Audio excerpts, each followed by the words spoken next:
sou a professora Keis Martins. Este é o 7º módulo do curso de Elaboração de Projetos Audiovisuais e Produção Executiva. Vamos falar sobre execução das despesas. Como sempre, caso tenha alguma dúvida ou comentário, estamos disponíveis no fórum ou por e-mail. Execução das despesas. Na execução financeira, o primeiro passo é abrir as contas. Então, existem vários tipos de contas, a gente vai se ater a 2 tipos, que é a conta de captação e a conta de movimentação. Todas as contas correntes dos projetos audiovisuais fomentados com recursos administrados pela agência, seja de fomento direto ou indireto, elas são abertas exclusivamente pela Ancine no Banco do Brasil.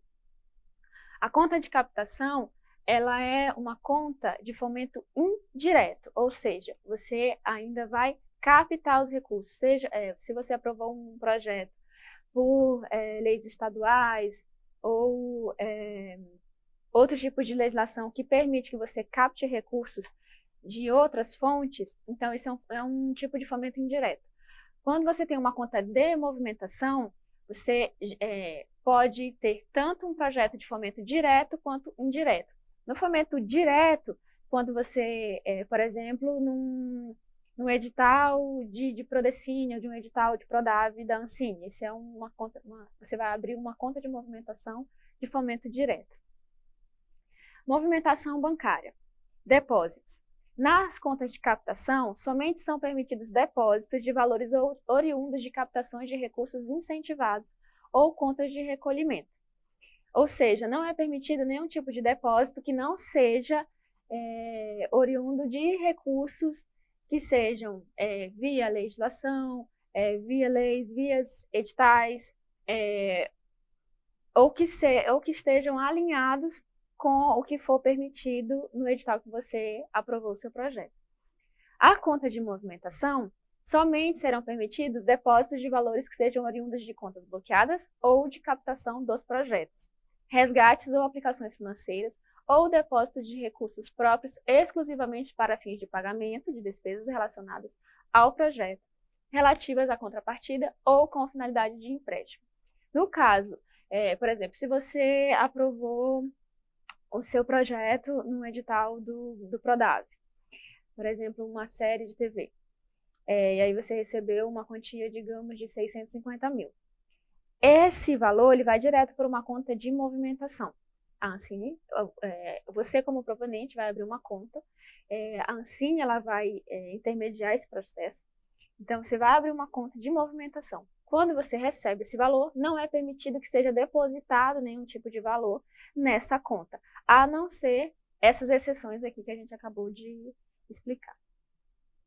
Os rendimentos. De acordo com os artigos 25 e 57 da Instrução Normativa 125 de 2019, tanto nas contas de captação quanto nas contas de movimentação, os recursos devem ser aplicados em fundos de investimento lastreados em títulos da dívida pública.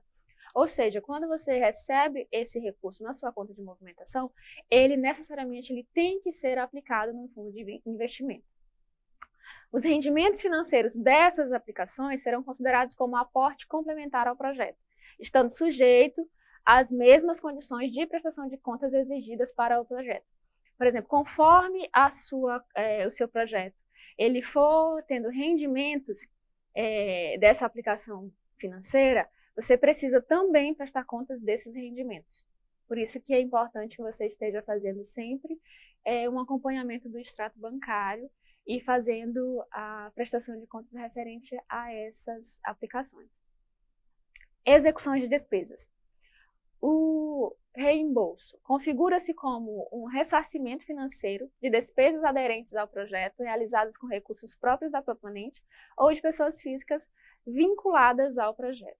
O pagamento de despesas para posterior reembolso é permitido pela Ancine em casos específicos e restritos, por conta de oportunidade, conveniência, celeridade ou da natureza da despesa. Então, dentro do desenho de produção, em muitos momentos a gente acaba precisando atender algumas emergências.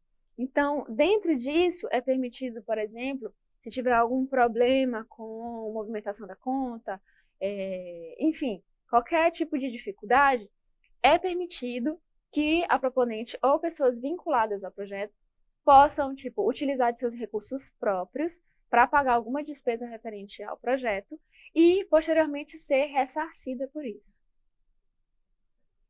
Não poderão ser reembolsadas, por exemplo, pequenas despesas em contratação de serviços. Não é mais permitido de acordo com a Instrução Normativa número 150. Como despesas de táxi, restaurantes, pedágio, estacionamento, cópias, chaveiro, cartórios, correios, contas de telefone de pessoas físicas e etc. Esses tipos de despesas, elas não podem ser reembolsadas.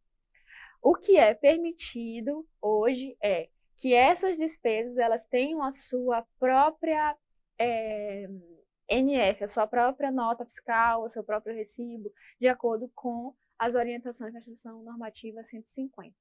Os reembolsos deverão ser realizados por intermédio de transferências bancárias para a conta corrente administrativa de titularidade da empresa proponente ou do profissional vinculado ao projeto. Ou seja, se a despesa ela foi paga pela proponente, como pessoa jurídica, então esse reembolso ele deve ser direto para a conta jurídica da proponente. No caso de uma despesa que foi paga por uma pessoa física vinculada que tem um contrato com o projeto, essa despesa ela vai direto para a conta dessa pessoa física. Excepcionalmente, a proponente poderá se reembolsar de despesas específicas, devidamente destacadas na lista exaustiva do artigo 16 da Instrução Normativa número 150. Contratações. A proponente deverá observar alguns preceitos básicos indispensáveis para que os documentos fiscais sejam considerados válidos para a comprovação da correta aplicação dos recursos públicos. É dever da proponente atestar as atividades econômicas listadas para a empresa contratada, prestadora de serviço, no seu CNPJ e no seu contrato social, ou seja, somente contratar pessoa idônea. Ou seja, se você vai contratar um serviço de transporte, você precisa checar se a prestadora de serviço, se ela tem no seu cartão de CNPJ ou no contrato social da empresa, se ela tem o CNAE correspondente a esse tipo de serviço. Ou seja, se ela é uma pessoa idônea, se tem correspondência jurídica para estar exercendo aquela atividade. Sempre que contratar uma empresa para a prestação de um serviço técnico ou artístico, a proponente deve se certificar de que o profissional disponibilizado para a execução do serviço tem vínculo societário ou empregatício com a empresa, que será responsável pelo recebimento do pagamento e emissão do documento fiscal. Ou seja, se eu contrato um técnico de luz, eu preciso checar se esse técnico de luz, se a nota fiscal que ele está emitindo, se a empresa que está representando ele, se ele faz parte do quadro societário dessa empresa. Caso esse contratado não tenha vínculo com a empresa que está emitida a nota fiscal, isso se caracteriza como uma irregularidade. No caso, se essa pessoa não tem vínculo societário com nenhuma empresa, ou se ela não é administradora, dona, diretora de uma empresa, então ela precisa emitir a sua nota fiscal, a sua nota como pessoa física, se ela não tiver vínculo nenhum com nenhuma empresa. Antes de efetivar a contratação, a proponente deve se certificar de que o prestador de serviço possui conta bancária em seu nome, pois os pagamentos deverão ser realizados diretamente da conta do projeto para a conta corrente da empresa ou da pessoa física prestadora de serviço. Ou seja, não é possível fazer pagamentos em espécie, em cheque ou qualquer outro meio. Só é permitido que tenham movimentações bancárias da conta de movimentação do projeto para a conta dos prestadores de serviço, como um depósito direto para quem está vinculado ao projeto como um prestador de serviço. A proponente só deverá efetuar o pagamento da despesa após a confirmação de que as notas fiscais ou recibos apresentados pelo credor possuem os dados de identificação do projeto, título, SALIC e a discriminação dos serviços prestados fixados no momento da emissão do documento, nos termos do artigo 9º da Instrução Normativa 150. No caso de cupom fiscal, no qual não exista um campo disponível para a inclusão de dados, O título do projeto e sua numeração junto à Ancine poderão ser incluídos pela proponente por meio de carimbo no verso do documento. A proponente deve sempre se certificar de que a despesa executada tem aderência ao projeto e está prevista no orçamento aprovado. Mesmo que precise executar uma despesa não prevista no orçamento aprovado, deverá se certificar de que ela é aderente ao escopo do objeto pactuado e está de acordo com as determinações dos normativos da Ancine. Deve-se certificar ainda de que a despesa pretendida não foi objeto de corte ou glosa em outras análises orçamentárias. Pessoa física, o RPA. O profissional autônomo lhe presta seu serviço sem vinculação ou subordinação, assumindo o risco pela sua atividade. Os pagamentos líquidos, após retenção dos tributos, deverão sair diretamente da conta corrente do projeto para a conta dos profissionais, vinculados à emissão do RPA, que é um recibo de pagamento de autônomo. Após realizar a retenção na fonte, a proponente poderá realizar os pagamentos dos tributos diretamente da conta do projeto ou da conta administrativa para posterior reembolso por pertencerem ao grupo de rateio de serviços internalizados, exceção prevista no artigo 16 da Instrução Normativa número 150. Menor de idade. O trabalho artístico prestado por menor de idade depende de autorização de autoridade judiciária competente, juiz da infância e da juventude ou juiz do trabalho, mediante alvará, visto que essa autoridade analisará as condições de trabalho e a garantia de saúde física e mental do menor. Indígenas. A Lei nº 6.001, de 1973, traz as seguintes orientações sobre as condições de trabalho dos indígenas. Artigo 14. Não haverá discriminação entre trabalhadores indígenas e os demais trabalhadores, aplicando-se-lhes todos os direitos e garantias das leis trabalhistas e de previdência social. Parágrafo único. É permitida a adaptação de condições de trabalho aos usos e costumes da comunidade a que pertencer o índio. Pessoa jurídica. No caso, o documento correspondente é a nota fiscal. Os serviços prestados por pessoas jurídicas legalmente constituídas no Brasil devem ser comprovados com notas fiscais. O pagamento deve ser realizado diretamente da conta corrente do projeto para a conta corrente do credor após a emissão da nota fiscal. Ou seja, da conta do projeto para a conta jurídica do prestador de serviço. É responsabilidade da proponente verificar se a empresa contratada possui atividade econômica compatível com o serviço prestado e se esse vínculo empregatício ou societário entre a empresa e o técnico disponibilizado para a prestação do serviço. Pessoa jurídica, MEI. O MEI, o microempreendedor individual, tem diversas especificidades e restrições. Desse modo, a lista de atividades permitidas é muito restrita e não possui muitas atividades técnicas especializadas, intelectuais ou próprias de profissões regulamentadas. O MEI só poderá ser contratado para prestar serviço presente explicitamente na lista atualizada de ocupações disponíveis para MEI. Como a MEI é uma categoria de empresário individual, pode utilizar sua conta corrente de pessoa física para receber seus pagamentos, pois o patrimônio do empreendimento se confunde com o patrimônio do empreendedor. Ou seja, aqui existe uma exceção na regra da emissão dos pagamentos de notas fiscais, no caso de MEI. Porque, como a MEI se confunde o patrimônio do empreendedor com o do seu empreendimento, e a MEI ela é uma outra categoria de pessoa jurídica, então é possível sim fazer um pagamento da conta do projeto para a conta pessoal em nome do empresário da MEI. A proponente só poderá adquirir passagens aéreas em classe econômica dentro do país ou para o exterior para pessoas que possuam vínculo comprovado com o projeto, nome listado nos créditos da obra, no caso de produção, ou contrato de prestação de serviços para o projeto. As passagens aéreas deverão ser adquiridas por intermédio de agências de viagens. O pagamento deverá ser realizado diretamente da conta do projeto para a conta da agência, contra a apresentação da fatura e da passagem, o bilhete eletrônico. Passagem em nome de pessoas não vinculadas à produção serão glosadas. Não serão aceitas despesas com taxas de remarcação, multa por cancelamento, excesso de bagagem ou no-show. Diárias per DIN. O pagamento de diárias é destinado à cobertura de despesas com alimentação, hospedagem e transporte urbano para profissional que se deslocar de sua sede de trabalho para outra localidade, município, estado ou país, em função do serviço na produção, em caráter eventual e transitório. Só poderão receber diárias as pessoas que possuam um vínculo comprovado com o projeto. Ou seja, se a sede de produção é em São Luís e eu preciso fazer uma gravação em um outro município, por exemplo, Alcântara, então eu posso sim pagar diárias per dia. No caso das despesas que são feitas em São Luís, eu não poderia fazer diárias nesse tipo de cobertura de despesas.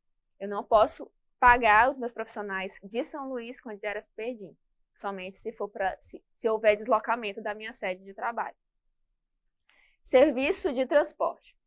A proponente poderá contratar empresas de transporte para o deslocamento de equipamentos e transporte do coletivo da equipe para os locais de filmagem.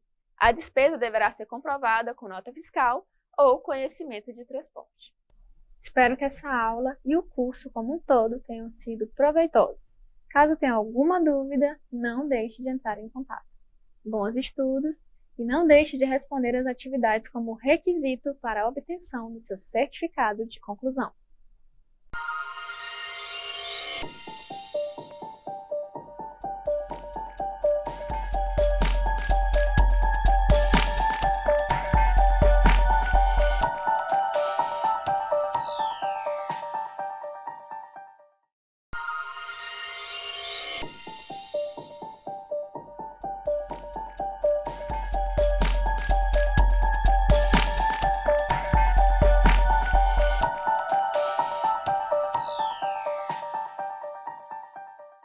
Olá novamente, eu sou a professora Casey Martins e este é o último módulo do curso de elaboração de projetos audiovisuais e produção executiva. Neste módulo, faremos as considerações finais sobre a prestação de contas. Após o término deste módulo, não se esqueça de responder às atividades postadas. E como sempre, para qualquer dúvida, você pode entrar em contato conosco através do fórum ou ainda por e-mail. Considerações finais sobre a prestação de contas nos projetos audiovisuais. Prestação de contas. Na Instrução Normativa número 150, de 23 de setembro de 2019, o artigo 8º, a proponente deverá manter os documentos originais que comprovem a totalidade das despesas do projeto arquivados em meio físico, em ordem cronológica ou na ordem em que se encontrarem dispostos em sua relação de pagamentos, pelo prazo de 5 anos, contados a partir da decisão final da análise da prestação de contas.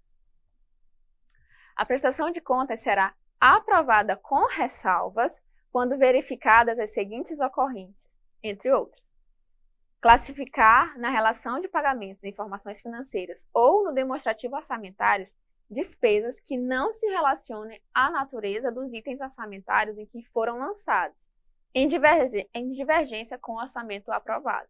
É aprovada com ressalvas quando executar remanejamento interno de valores entre itens orçamentários para os projetos audiovisuais em desacordo com os termos da instrução normativa específica que rege a aprovação e acompanhamento dos respectivos projetos. Ou seja, se você tem um orçamento aprovado de 1 milhão, você, ali dentro do seu orçamento, vão ter itens específicos que você vai descrever como que você vai gastar esse recurso. Quando você faz despesas que você não previu, ou, por exemplo, você gasta muito mais com um profissional e muito menos com uma outra despesa que você achou que poderia gastar, quando você faz esse reajustamento, esse remanejamento interno de valores, você tem um teto para você fazer isso e está dentro da regularidade. Quando você passa, por exemplo, de 20 a 25% do valor total, você precisa da pré-aprovação da Ancine para fazer esse remanejamento interno. Então, é preciso ficar atento com o seu orçamento analítico para que ele seja um orçamento real e que você possa estar perto das despesas que você vai realmente executar.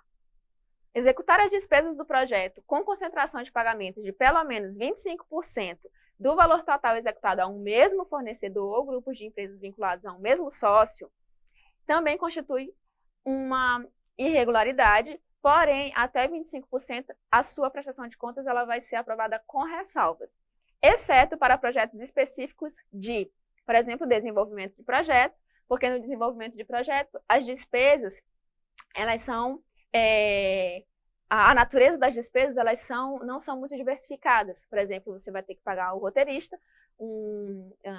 a direção, em alguns casos, vai pagar uma consultoria de roteiro. Então, como são pequenas a natureza das despesas desse projeto, então é possível que você pague muito mais do que 25%, porque essa regra ela vale para a produção de projetos audiovisuais que não estão listados aqui. Ou seja, essa regra vale exceto para projetos de desenvolvimento de projetos, construção, reforma ou atualização tecnológica da sala de exibição, aquisição de ações, finalização do seu projeto audiovisual, comercialização, animação, produção com orçamento executado de até R$500 mil e etc. Ainda nos termos da aprovação com ressalva.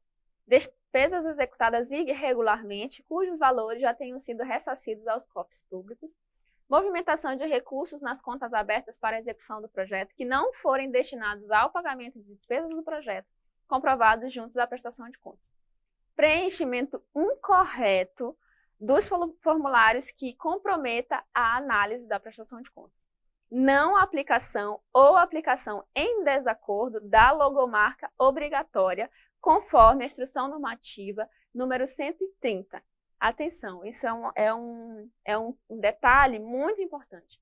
A aplicação da logomarca obrigatória, ela precisa estar em total acordo com a Instrução Normativa número 130, porque existe um tempo de entrada, de saída, de tamanho de fonte, então é muito importante estar atento a esses detalhes para que a sua prestação de contas ela não seja reprovada ou aprovada com ressalva. Prestação de contas reprovada. Omissão no dever de prestar contas, na forma do artigo 6 da Instrução Normativa número 150. No artigo 6, quando a prestação de contas final não for apresentada no prazo determinado na seção 1 deste capítulo, a proponente será inscrita na situação de inadimplência. A proponente será notificada de sua inscrição na situação de inadimplência e instada a regular omissão no prazo de 30 dias. Permanecendo a proponente omissa após o prazo estipulado no inciso 1º deste artigo, o projeto será encaminhado à deliberação da diretoria colegiada da Ancine para não aprovação da prestação de contas e autorização da instauração de procedimento de tomada de contas especial, TCE, ou a adoção de medidas judiciais e aplicação das penalidades cabíveis, conforme preconiza a legislação em vigor. A prestação de contas será reprovada no caso de não entrega do material para análise técnica do cumprimento do objeto finalizado, ou seja, se você não entregar o produto audiovisual que você falou que ia entregar. Não ressarcimento ao erário de despesas glosadas. No caso de despesas que foram glosadas, que foram consideradas estranhas à natureza do projeto, você precisa ressarcir a Ancine, aos cofres públicos, porque essa despesa ela não foi considerada uma despesa regular dentro da natureza do projeto. Não apresentação de despesas relacionadas à execução da totalidade dos recursos disponibilizados, dos rendimentos auferidos pelas aplicações financeiras ou da contrapartida obrigatória, quando couber, sem a devida devolução ao erário desses valores. Prática de ato de gestão ilegal ou de caráter fraudulento que implique danos ao erário. Em projetos de produção de obra audiovisual, a não emissão do Certificado de Produto Brasileiro, o CPB, ou a sua emissão sem atestar a classificação da obra como obra audiovisual brasileira independente, constituinte de espaço qualificado. Também, o não atendimento às diligências indispensáveis à análise da prestação de contas. o descumprimento das obrigações que, conforme os instrumentos que regulam a aplicação de recursos de fomento direto, possam ensejar a não aprovação da prestação de contas. Não aprovação do cumprimento de objeto e finalidade. Ou seja, quando você faz o seu projeto e você submete ele à análise e aprovação para receber recursos públicos, você precisa estar alinhado na sua prestação de contas do que você falou e propôs no seu projeto inicial. Então, se eu falei no meu projeto que eu vou fazer um filme de longa-metragem, o cumprimento do meu objeto e a finalidade do meu objeto é um longa-metragem.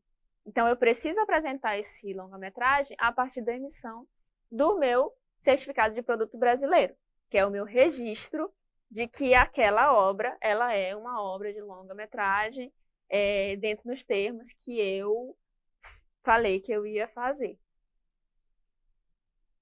Sanções e penalidades. Advertência. A advertência é um alerta a proponentes sobre a realização de condutas inadequadas, de caráter menos grave, que representam o descumprimento de recomendações da Ancine ou geram dificuldades para as etapas de análise de prestação de contas.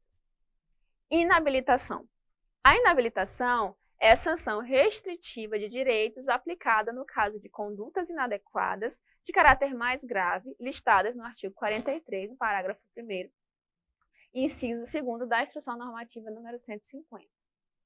Como consequência, a proponente ou executora do projeto audiovisual, bem como seus respectivos sócios administradores e as empresas nas quais estes últimos sejam também sócios administradores, ficam impedidas de terem analisados e aprovados novos projetos, análise complementar, redimensionamentos, remanejamentos, reinvestimentos, trocas de titularidade, contratações, prorrogações e liberações de recursos de seus projetos em andamento, no fomento direto e no fomento indireto.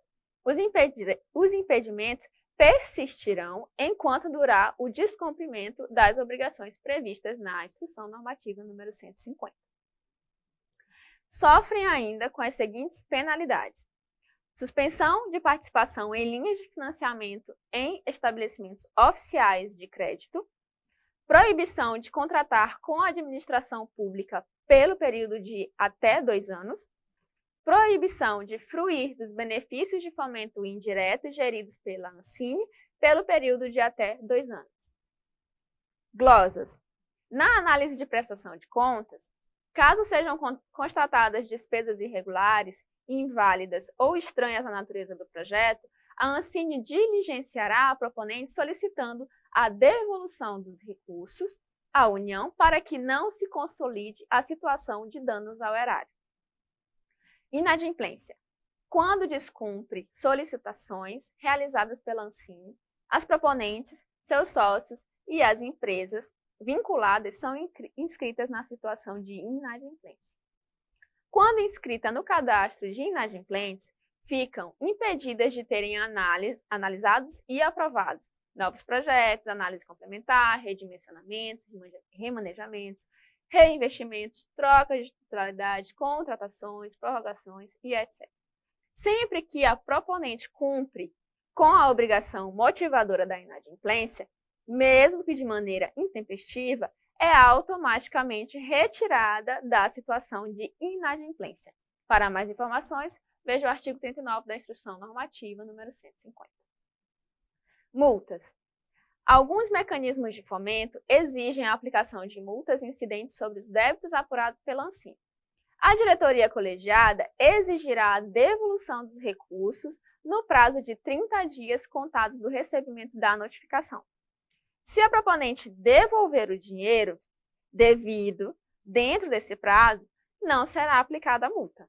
Entretanto, após esse prazo, o valor deverá ser recolhido acrescido da multa prevista na lei ou no respectivo instrumento contratual, fomento direto, após a atualização monetária dos valores. Tomada de contas especial. É um processo perante o Tribunal de Contas da União, o TCU, devidamente formalizado, com rito próprio, que visa a apuração de responsabilidade por ocorrência de dano à administração pública federal e obtenção do respectivo ressarcimento, objetivando a apuração dos fatos, a identificação dos responsáveis e a quantificação do dano. A TCE será instaurada para projetos com prestação de contas não aprovadas na Ancine, cujos recursos atualizados não tenham sido devolvidos aos cofres públicos na forma da lei, após esgotadas todas as medidas administrativas internas. Muita informação, né? Mas calma, ainda nem começou a pior parte. Só começa quando você inicia o seu projeto financiado. Mas não se esqueça, todo esforço e disciplina valem a pena quando a alma do projeto não é pequena. Boa sorte e conte comigo no caminho. Espero que essa aula e o curso como um todo tenham sido proveitosos. Caso tenha alguma dúvida, não deixe de entrar em contato. Bons estudos e não deixe de responder as atividades como requisito para a obtenção do seu certificado de conclusão.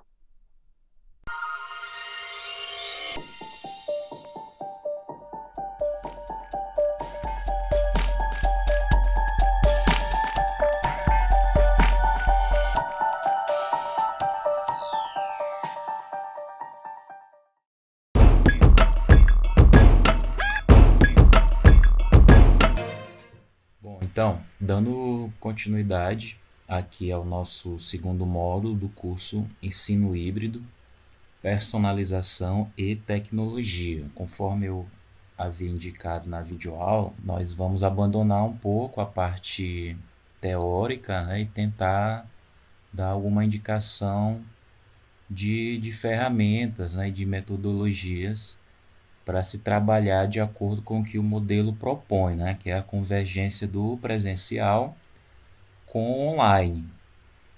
Então, a gente vai trabalhar nesse módulo um pouco do papel do professor.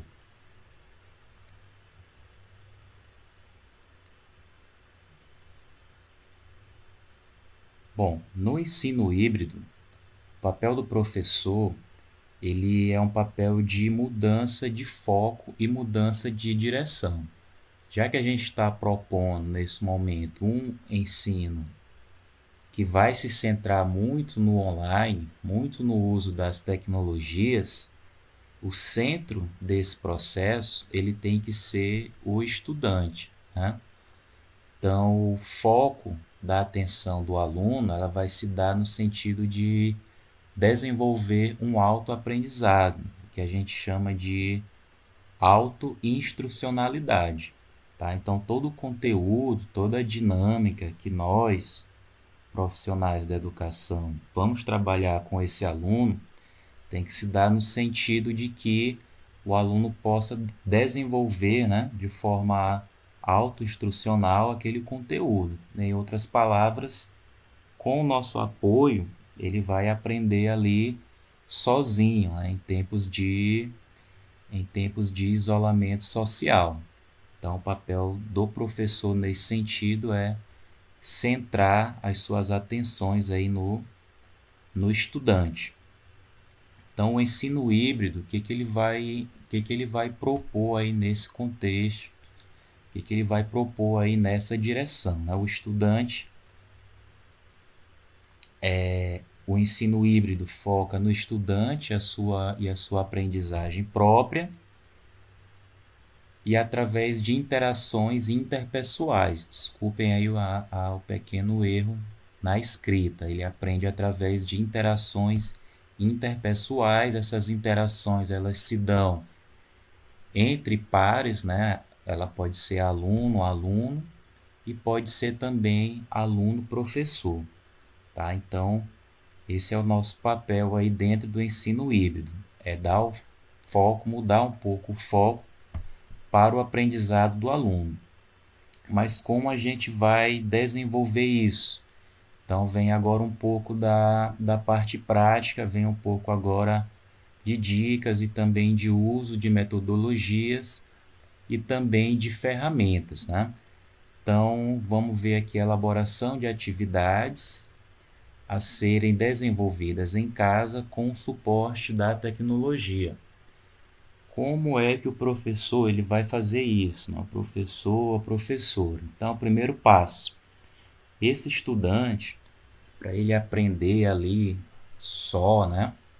Só entre aspas, como ele vai ter o suporte nosso à distância e da tecnologia, o computador, celular, tablet, esse estudante ele precisa de um roteiro de aprendizagem, ou seja, ele precisa saber exatamente o que ele vai fazer, tá? A gente vai sempre partir do princípio que, a priori, esse estudante ele não vai ter ali a presença física, né, do professor durante 50 minutos, né, para dar esse suporte, para dar esse apoio, para tirar uma dúvida.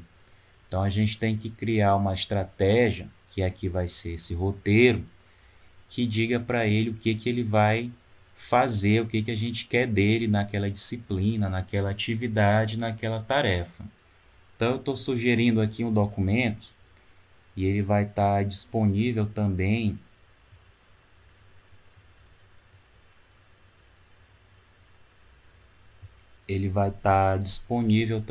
na nossa aba de material complementar, que é um roteiro simples, é um documento feito num editor de texto e ele vai servir de roteiro de aprendizagem. Lembrando que não é um plano de ensino, muito menos é um plano de aula. É uma estratégia diferenciada para que esse aluno saiba o que exatamente ele vai fazer ali em relação àquela disciplina, em relação àquele curso, em relação àquela atividade, tá? Então é um documento bem simples, como vocês podem ver aí, onde a gente identifica o curso, a gente identifica a disciplina, pode ser o curso ou a série, né? Ele tá bem genérico nesse sentido. A disciplina, a unidade de aprendizagem, né? O título, que é basicamente o conteúdo, né? Dentro do curso ou da disciplina, qual conteúdo vai estar sendo ministrado ali. Aí o professor ele precisa definir os objetivos da aprendizagem, né? Coloquei aqui como modelo, aí você preenche de acordo com o curso, com a disciplina, com o seu objetivo. Tá? Então, define os objetivos da aprendizagem, que a gente vai querer que esse aluno alcance, né, ao final dessa atividade, e o material de estudo. Se existir um livro base, como um livro didático, se existir, né, esse livro didático, ele vai ser o material base da disciplina. Se eu uso um livro didático, eu tenho que indicar e ser específico qual módulo, qual capítulo, qual a página ou qual a parte do texto ali a ser estudado. Além do material base, esse aluno ele vai utilizar alguma coisa? Eu vou indicar um vídeo, sendo da internet, importante disponibilizar o link de acesso. Sendo texto, a mesma coisa, esse texto está com ele, está na internet. Sendo site, qual é o site, o vídeo está no YouTube, qual é o link, enfim. Isso tem que ser específico, especificado para ele, tá? Em cima desse material de estudo, a gente vai desenvolver atividades. Então, com base no que ele estudou, quais as atividades serão desenvolvidas? Se ele tem um livro didático, indicar ali aonde no livro estão essas atividades. Se existirem outros tipos de atividades, elas têm que estar especificadas nesse roteiro de aprendizagem, certo?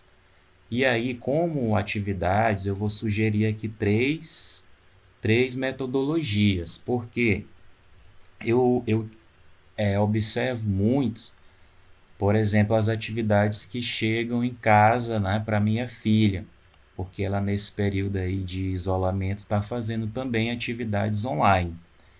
Então eles recebem um roteiro até parecido com esse, com as atividades sendo descritas. E muitas delas são aquelas atividades tipo resumo, né? Que é uma atividade bastante explorada por nós.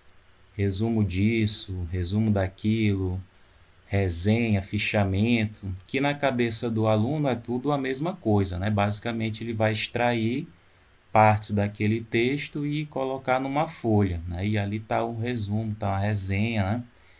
Então, basicamente, ninguém aguenta mais fazer resumo nesse período de quarentena. Então, eu vou indicar aqui 3 tipos de atividades. Aqui no roteiro tem sugestão 1 e sugestão 2, e eu vou indicar também uma terceira sugestão, tá?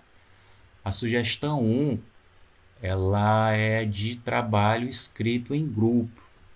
Dá para fazer trabalho em grupo, trabalho escrito em grupo, mesmo estando separado fisicamente, dá.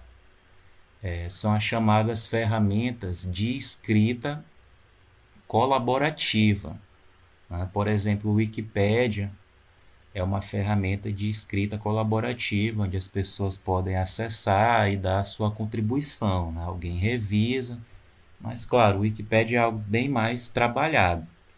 Então, para a sugestão de trabalho escrito em grupo online, a gente vai dar a sugestão aqui do Google, que é o do Google Docs. Tá? Eu vou abrir aqui, já tem um modelo específico.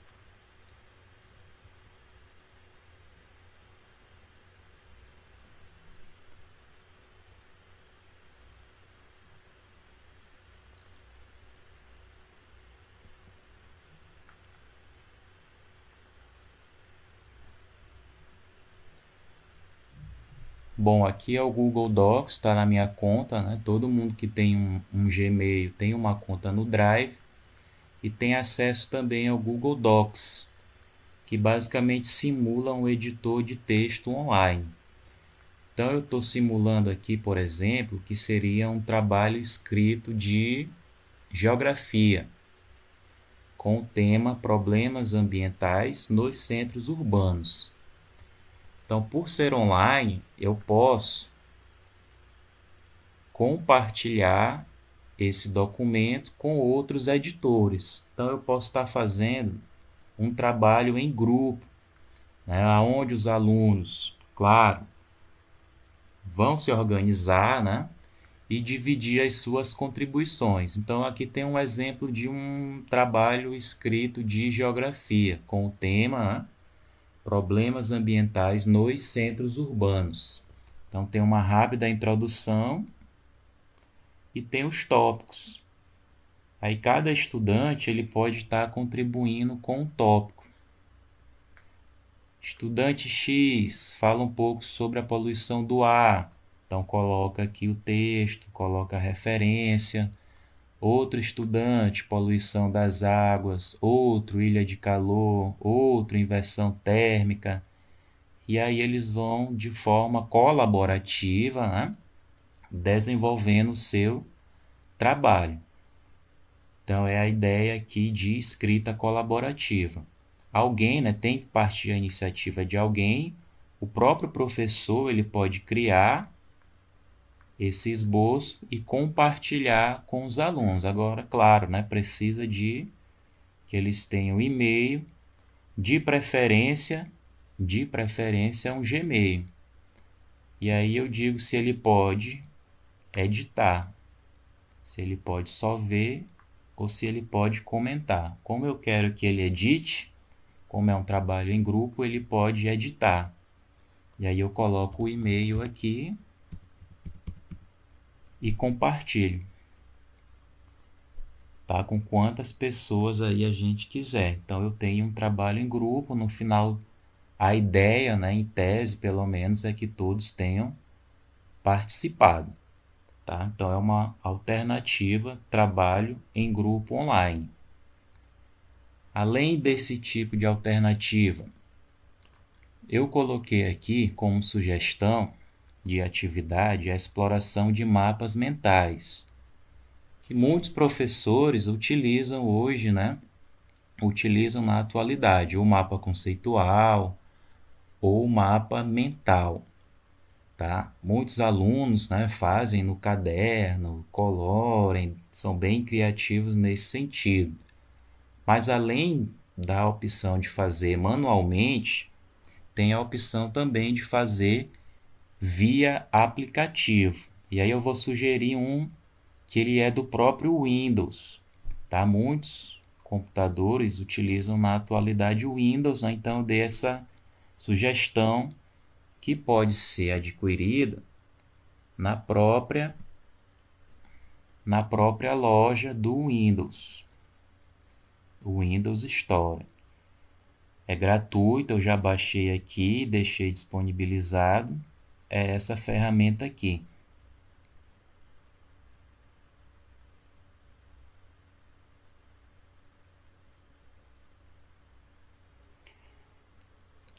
TX Mind Map, tá? Tem até um esboço aqui de uma apresentação, eu vou até excluir ela. Pronto, deletar aqui. A interface dele é bem simples, né? Eu tenho aqui a conta, apesar de estar em inglês, dá para se virar, né? Meu Mind Map, novo, e uma pasta onde ficam os meus mapas, né? Meus mapas mentais. Eu vou clicar aqui em New, novo mapa mental, e ele vai me dar a opção de templates já, né, de modelos pré-existentes, ou eu posso iniciar aqui do zero, né, do branco, do nada. Como a gente não tem muita experiência, a gente pode utilizar um formato já pré-existente, tá? Plano de negócios, plano de eventos, relacionado a trabalho, apresentação. Eu vou escolher aqui a apresentação e ele vai me dar o mapa aqui, né? Um molde, um modelo de mapa mental já pré-feito.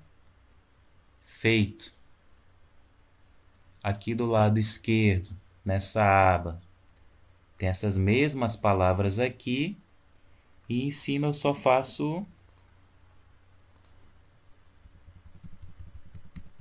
vou editando. Por exemplo, eu estou criando um mapa mental sobre ensino híbrido. Então, a partir da ideia central, que é o meu mapa mental, que é ensino híbrido, eu vou desenvolvendo aí os outros diagramas, tá? Então, eu vou só editando aqui esses textos aqui do lado esquerdo, a partir dos modelos.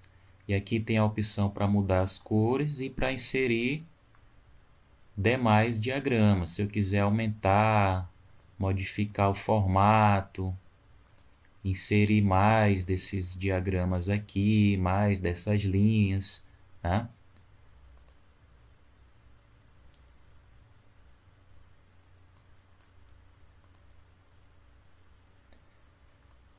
Terminado de construir o mapa mental, eu vou finalizar ele. Eu vou finalizar e exportar. Exportar significa gerar, né? Salvar e gerar um documento a partir desse mapa. Geralmente é um arquivo de imagem, um arquivo ou PNG ou JPG. Eu vou salvar e vai aparecer aqui a opção de salvar, salvar como imagem, JPG ou PNG. Vou nomear.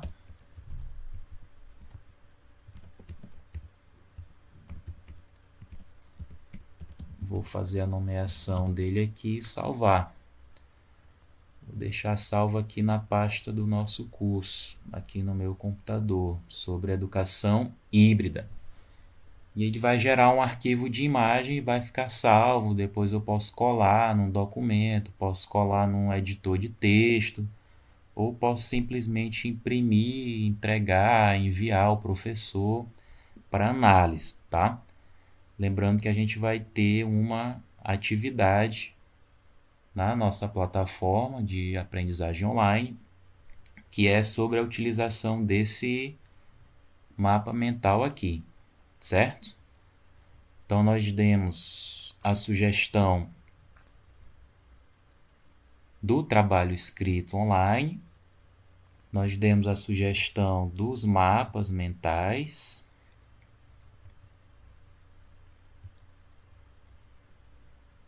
E, por último, vou dar a sugestão aqui da criação de nuvem de palavras. Não sei se vocês já viram, também é uma ferramenta bem interessante que ajuda o estudante a entender o conteúdo a partir da definição de palavras-chave. Tá? Ele estuda um determinado conteúdo, aquela matéria, aquela disciplina, e ele vai elencando palavras, elencando verbetes que vão ajudar ele no entendimento geral daquele conteúdo, daquela disciplina. Tá? Para fazer a nuvem de palavras, tem várias ferramentas, tem vários aplicativos, mas também tem sites, dá para fazer online. É até uma forma mais adequada utilizar ferramentas na internet sem a necessidade de baixar programas. Então, a gente vai deixar aqui como sugestão para fazer a nuvem de palavras esse site aqui.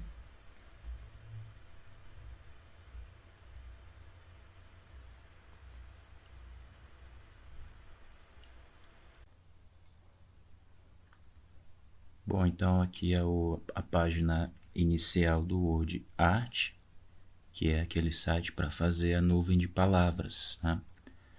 Eu posso fazer aqui o login, logando com o Facebook, com o Google e com o Twitter. No meu caso aqui eu já fiz o login com o Google, com a minha conta, e já fui redirecionado aqui para a página. Então aqui é bem simples, eu vou clicar em criar.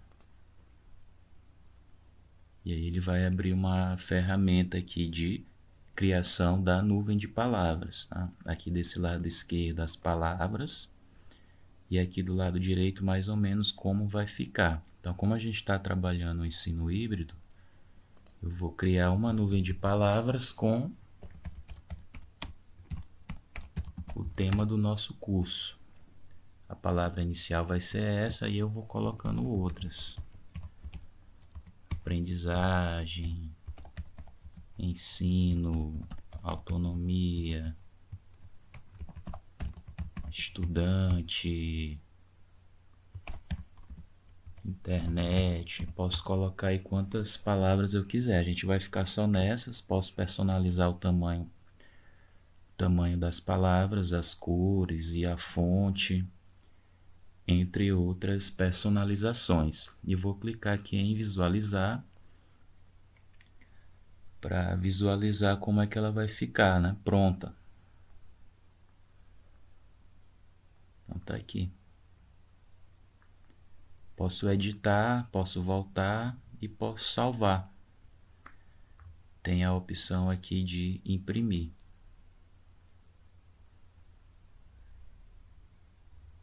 E aí eu posso ou imprimir ou salvar aqui a minha nuvem de palavras como PDF, tá bom? Então essa é a nossa última dica. Trabalhamos o roteiro de aprendizagem, como fazer escritas colaborativas com o Google Docs, mapas mentais e a nuvem de palavras, tá? São essas dicas que a gente vai trabalhar aqui nesse momento, tá? No decorrer das próximas aulas a gente vai tentar explorar mais algumas.